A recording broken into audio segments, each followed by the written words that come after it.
Hey everyone, Dale here, welcome back to the channel. I work as an automotive consultant here in the UK, so I help manufacturers decide what sort of specification they should put into their vehicles and what that specification is actually worth. So this is an exercise I would do with a manufacturer. We would look at their specification, then I would inform them or advise them which direction I think they should go in terms of that specification and what value I would assign to it. So we're going to do exactly the same thing, albeit in a YouTube format. Normally it'd be in Excel, or I'd be there in person, or a PDF, or whatever it happens to be. But today we're going to do it in this format, so it's going to be picture in picture. You're going to see my screen. There's going to be things written on this screen in terms of the price differences between jumping between the specifications, and also what the standard equipment I think personally is worth. So we're going to jump in now. I'll record my screen. And you've got to think of this as if you're buying a vehicle today and then you're going to sell it in 3 years' time. So if you've got a PCP, for example, you might have the option to buy it at the end of its agreement and then resell it. But is it worth selling it with the specification that you originally bought it on, or whether is it just easy just to hand it back and not lose that much money on it? So I've got my screen recording now. There's 5 models to pick from with the T-Cross. It starts with the S. Just highlight up there. Starts at £18,360. Now you need to just make your own decision whether you want to jump into a T-Cross to start off with, and then obviously if you want to jump up in specification, that's obviously your decision. But you've fundamentally just got to think: do I even want a T-Cross to start with? Do I want to spend £18,360 for this specification, this product, and this brand? So that's your starting point effectively, as we all understand it. I'll just run quickly through the standard equipment so we know what we're looking at here. So the S model gets basket, in inverted commas, cloth upholstery and a 3-spoke steering wheel, front assist radar control distance monitoring including city emergency braking, a blind spot detection, VW Connect, a composition media infotainment system with 8-inch colour touchscreen and multi-device interface via USB, lane assist, built-in e-call emergency call function, rear tail lights LED except turn signals. So that's the basic model. We're not going to concentrate on that one today. We're going to concentrate on the ones that sit further up in the range. So we've got some numbers on the right hand side here for the T-Cross SE, which is the specification up from the S. And you can see it's got £1,850, and that's the difference between the S and SE. That's what Volkswagen want to charge you to jump up in specification. So, in terms of the standard equipment that they offer for your £1,850, they've got alloy wheels, which we wouldn't add any value for. So what you've got to think of with alloy wheels is if the vehicles below this particular specification already get alloy wheels, then you're not getting a benefit by getting a different size or a different shape or anything like that. They're still alloy wheels, and that's the way we see it. So you don't get any additional money for alloy wheels. Below that you've got CarNet App Connect, which integrates compatible smartphones to allow screen mirroring. It doesn't actually say whether it's Android Auto or Apple CarPlay, so I think this is some sort of in-house entertainment system that they've got going on here. So it wouldn't get the uplift, what we would call an uplift, in terms of its price for an Apple CarPlay or an Android Auto system, which has much better integration. Obviously the software updates are down to the manufacturers of each of those products. So for me, in 3 years' time, I think that's worth about £100 extra. So you've got to think of this in terms of if you could get an SE model with and without CarNet, how much would you spend? If you had them both side by side with the same colour, same mileage, etc., would you spend an extra £100 to get one where you could integrate it with your phone? Personally, the way I look at it, you would pay a little bit extra for it. Jumping down from that, we've got front fog lamp and cornering lamp. I've put £150 on that, and obviously on the vehicle there's the front fog light.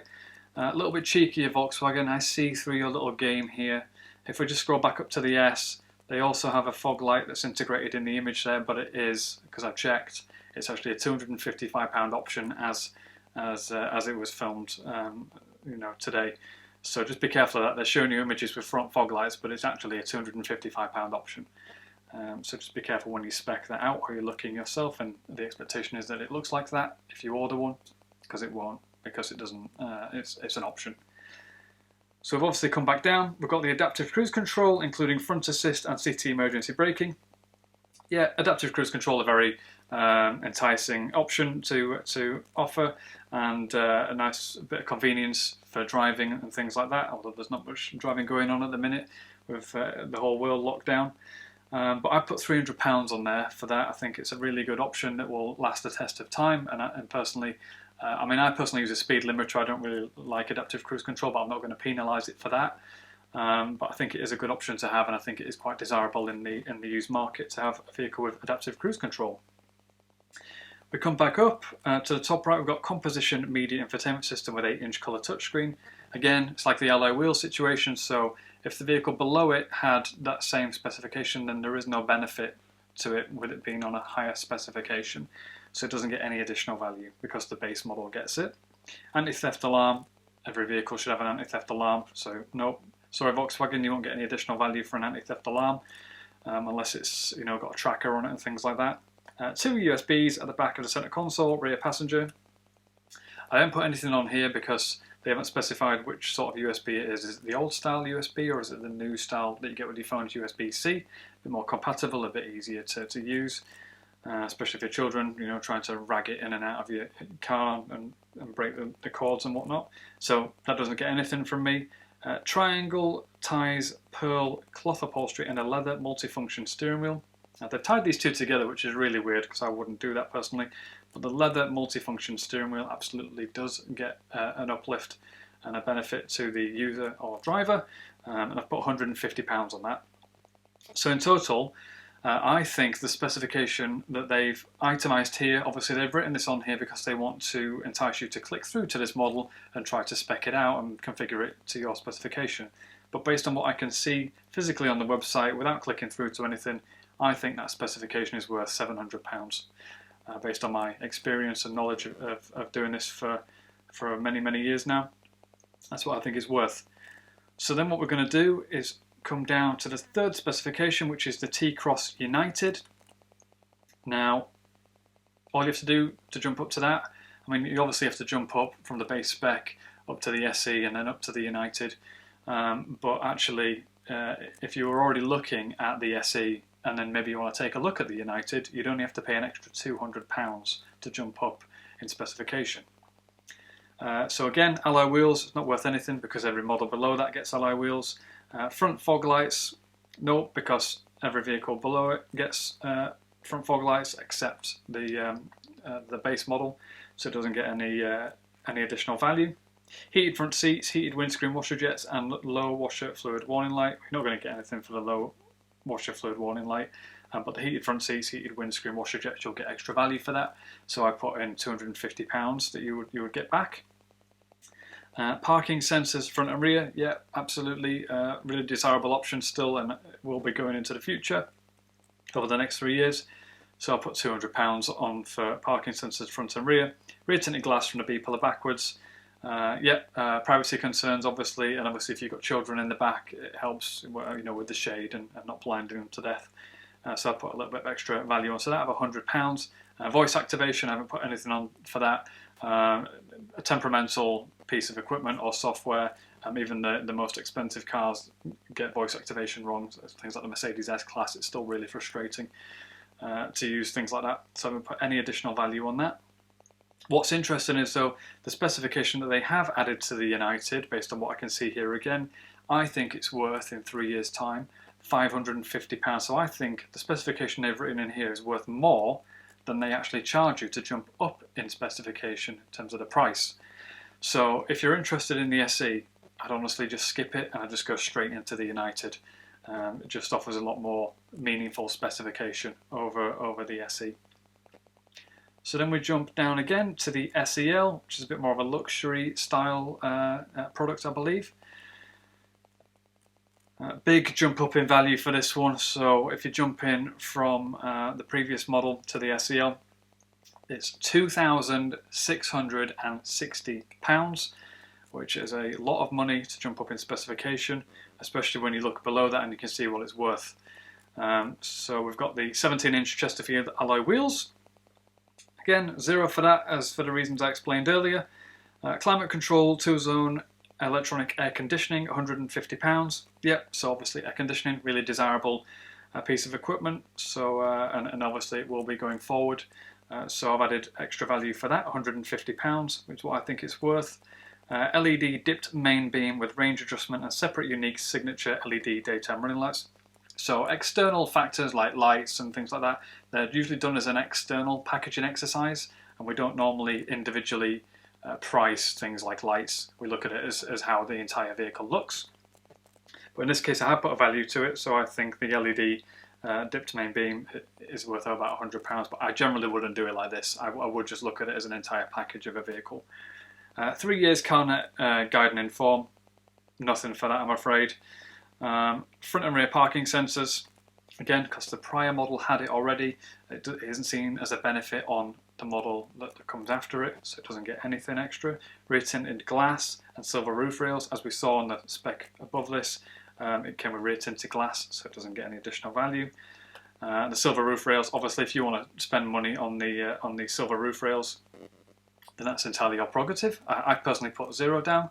I don't find them that much of a personal benefit, but obviously if you're going camping or you're cycling or whatever it happens to be, and you put the bike on top of the roof, or whatever it happens to be, you're obviously going to pay additional money for that. But for me, in my perspective and how I would price this, I wouldn't add anything to it. Then we've got the Discover navigation infotainment system with 8-inch colours touchscreen and Volkswagen media control. This is on the base model, so it doesn't get any additional value. And every model that goes up from the base model has this system, so it doesn't get anything. Adaptive cruise control, including front assist. Again, we saw this on the base model, so it doesn't get any additional value, which is why, unsurprisingly, I've put a value of £250 on based on the specification I can see. So it's not worth jumping up to the SEL model over and above the United. I personally wouldn't do it. I would just option out the United with a bit more specification. I wouldn't spend £2,660 to jump up to the SEL. And then moving on from that, we've got the very final one, really popular model, I see these about quite a lot, is the R-Line. It's 24,970. So this again is you jumping up from the SEL to the R-Line. It's going to cost you £1,900 to do that. And then we've got the specification on the bottom left here. We've got the 18-inch Nevada alloy wheels. No, doesn't add anything for that, I'm afraid. The R-Line styling pack, including front and rear bumpers, black arches and body coloured side skirts. So again, this goes back to me looking at LED lights. I'd look at the R-Line as an entire external package and what it offers, how it looks, how the alloys integrate with the bodywork. Is there any additional spoilers on there? You know, how they integrated things together. I'd do that as an entire pricing exercise. I wouldn't just itemize the R-Line styling pack. But in this case, I've just sort of put a line in the sand and said I think it's worth £500. So that includes the front and rear bumpers, black arches and body coloured side skirts. Discover navigation infotainment system with 8-inch colour touchscreen and CarNet guide and inform. Again, the models above that get that already, so it doesn't get any additional value. Adaptive cruise control, as we've said before, the models above that get this already, so it doesn't get it any additional value. Active info display, 10.25 high-inch TFT dash display with customizable information. So this is obviously what you can see directly in front of your eye line, and the convenience of being able to configure and see various information on a TFT dash. I think that is worth something, although TFTs get a lot better over time. The information changes over time and the infotainment systems. So I haven't put a massive amount of value onto a high resolution TFT display, because in 3 years' time it'll probably be a little bit more outdated than what is available in 3 years. So I put £200 on there. Aluminium look pedals, it gets a 0. Doesn't really add any value if you want to spend extra on a vehicle that has aluminium pedals that look pedals than one that doesn't, and that's entirely up to you. But for me, it doesn't get any additional value.